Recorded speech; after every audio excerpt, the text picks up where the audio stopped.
हाँ तो मेरे हीरो, क्या हाल चाल। मैं उम्मीद करता हूं कि आप लोग अच्छे होंगे और अच्छे से स्टडी आप लोग कर रहे होंगे।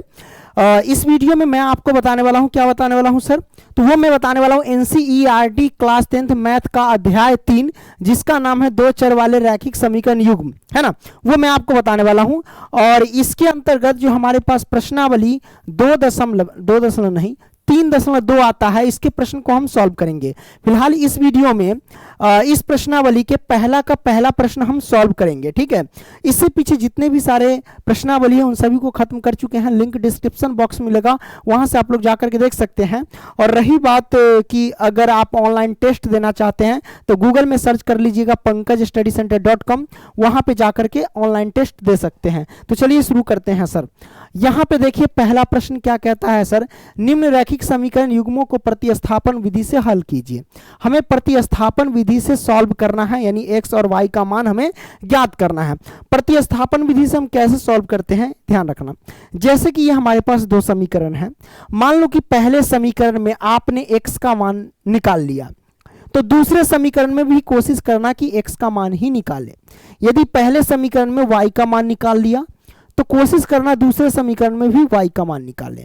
तो आइए कैसे निकालते हैं। सबसे पहले तो हम इसको मान लेंगे, ये हमारे पास समीकरण 1 है और ये हमारे पास समीकरण 2 है, ठीक है। तो हम क्या करेंगे सर, लिखेंगे क्या, ये समीकरण 1 है ना, लिखते हैं हल। मैंने लिखा हल। अब ये x है तो पहले x प्लस वाई बराबर 14 दे रखा है, कोई बात नहीं है। हम यहाँ पे लिखेंगे x बराबर 14 प्लस के y है, पक्षांतर करेंगे माइनस के y। तो हमने x की वैल्यू निकाला, इसको मान लेंगे समीकरण क्या, तो 3 मान लेंगे। हमने 3 मान लिया। अब यहां से क्या करेंगे सर, इसको निकाला दूसरे वाले को। दूसरा वाला क्या दे रखा है, x माइनस के y बराबर में 4 दे रखा है। तो हम क्या करेंगे, इसमें भी x की वैल्यू निकाल लो, तो x बराबर क्या हो जाएगा 4 माइनस के y तो प्लस का y हो जाएगा। तो ये हमारे पास समीकरण 4 हो गया। तो हमने यहाँ पे निकाल लिया, यहाँ भी x की वैल्यू और यहाँ भी x की वैल्यू निकाल लिया। अब क्या करो, समीकरण 3 का मान 4 में रख दो या समीकरण 4 का मान 3 में रख दो, किसी का मान किसी में आप रख सकते हो, कोई दिक्कत नहीं है। तो आइए ना रखते हैं सर जी। लो यहां पे लिखेंगे कि समीकरण 3 का मान, क्या लिखेंगे सर, 3 का मान जो है वो किस में रखने पर, तो समीकरण 3 है ना, 4 में रखने पर लिखेंगे, 4 में रखने पर हमने यहां पे रख दिया। अब कोई दिक्कत नहीं, दिक्कत सर। अब मेरे भाई ध्यान रखना, यहां से क्या करें, समीकरण 3 का मान समीकरण 4 में रखे हैं, तो समीकरण 4 ढूंढो कहां, ये है, इसको लिख लो पहले, x और बराबर में क्या है 4 प्लस के y, तो y हमने लिख दिया। अब x के जगह पे समीकरण 3 में देखो x की वैल्यू कितना दे रखी है, 14 माइनस के y दे रखा है, तो x के जगह पे लिख देंगे हम क्या, 14 माइनस के y बराबर में हो जाएगा 4 प्लस के y। अब y वाले को एक साथ, बिना y वाले को एक साथ रखो। जैसे कि हमारे पास क्या करेंगे सर, ये माइनस के y तो माइनस के y, प्लस के y पक्षांतर किए तो माइनस के y हो जाएगा, और बराबर में 4 है तो 4 है ना, प्लस के 14 है, पक्षांतर कर दिए तो माइनस का 14 हो जाएगा, हमने ये कर दिया।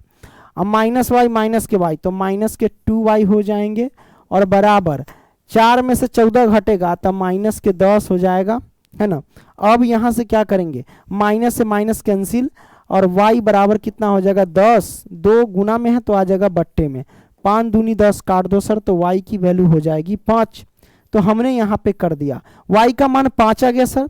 अब यही y का मान समीकरण किसी में भी रख लो ना, तो x का मान निकल करके आ जाएगा। अब मैं क्या करता हूं, ये जो y की वैल्यू दे रखी है ना, समीकरण 3 में रख दे सर, हाँ कोई भी दिक्कत, 3 में 4 में कहीं भी रख दो ना सर। तो आइए हम समीकरण 4 में रखते हैं। हम यहां पे लिखेंगे सर, y का मान जो है समीकरण 4 में रखने पर, 4 में रखने पर है ना, तो y का मान समीकरण 4 में रखने पर ये हमने लिखा। तो अब क्या करेंगे सर, y का मान समीकरण 4 में रखने पर, तो 4 हमारे पास ये है, तो ये हमारे पास क्या है, x बराबर क्या हो जाएगा 4 और प्लस के y तो y, है ना। अब क्या करते हैं सर, ये x है तो x बराबर 4 प्लस के y, y के जगह पे 5 है तो 5 लिखेंगे, x बराबर 5 और 9, है ना। x बराबर हमारे पास 9 हो गया, तो x की वैल्यू 9 आई, y की वैल्यू 5 आई, यही हमारे पास आंसर है। अब कोनो डाउट है? तो यही तरीका है प्रतिस्थापन विधि को सॉल्व करने का सर, ठीक है। चलिए आपने ये सीख लिया। क्या खुजली हो रहा था पैर में, तो हुआ दिए तो हंस कह रहा है। चलो आगे आगे क्या बढ़े भाई, हो गया है, समाप्त हो गया ये क्वेश्चन, है ना। अब नेक्स्ट क्वेश्चन नेक्स्ट वीडियो में। धन्यवाद, टेक केयर, लव यू।